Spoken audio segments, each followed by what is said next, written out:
Rubber চাষীদের 21 দফা দাবি জানানো হল রাজ্যের মুখ্য সচিবকে। ত্রিপুরার রাজ্য রাবার উৎপাদক সমিতি ও বাম কৃষক সংগঠন সারা ভারত কৃষক সভা যৌথভাবে মুখ্য সচিবকে দেওয়া হল ডেপুটেশন। শহরে মিছিল করে রাবার উৎপাদকদের দাবি জানানো হয়, পরে মিলিত হয় সভায়। কেন এই ডেপুটেশন, কি দাবি রাবার উৎপাদকদের, বাম নেতা পবিত্র কর জানান। কেরালা সরকার 300 টাকা কেজি ধরে ঠিক করেছেন, যদি বাজারে কম থাকে 250 থাকে, 550 টাকা কেরালা সরকার দিয়েছে। আমরা এর আগে যখন মুখ্যমন্ত্রীর কাছে গিয়েছিলাম এই দাবি করেছিলাম যে আমরাও দেব, কিন্তু আজকে 3 বছর হয়ে গেল আর এই সরকার থেকে। তাই রাবারের কোনো নির্দিষ্ট দপ্তরও সরকার ঠিক করে নাই।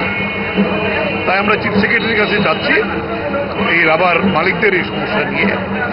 আমরা আশা করব যে আমরা এই রাবার মালিকদের সংগঠিত করার জন্য সারা ভারত কৃষক সভা একটি সংগঠন তৈরি করেছি, ত্রিপুরা রাবার উৎপাদক সমিতি।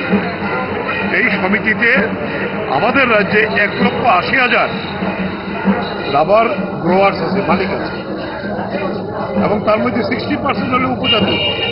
উপজাতিদের অর্থনীতি রাবারের উপর আজকেও দাঁড়িয়ে আছে। তাই এই নিয়েই আমরা চিফ সেক্রেটারির কাছে যাব, উনি ঠিক করুন, বলে দপ্তর একটা দোক যার কাছে আমরা যেতে পারি। আপনার চেয়েও আপন জুড়ে থাকে বাঁধন, আপনার চেয়েও আপন, আপনার চেয়েও আপন।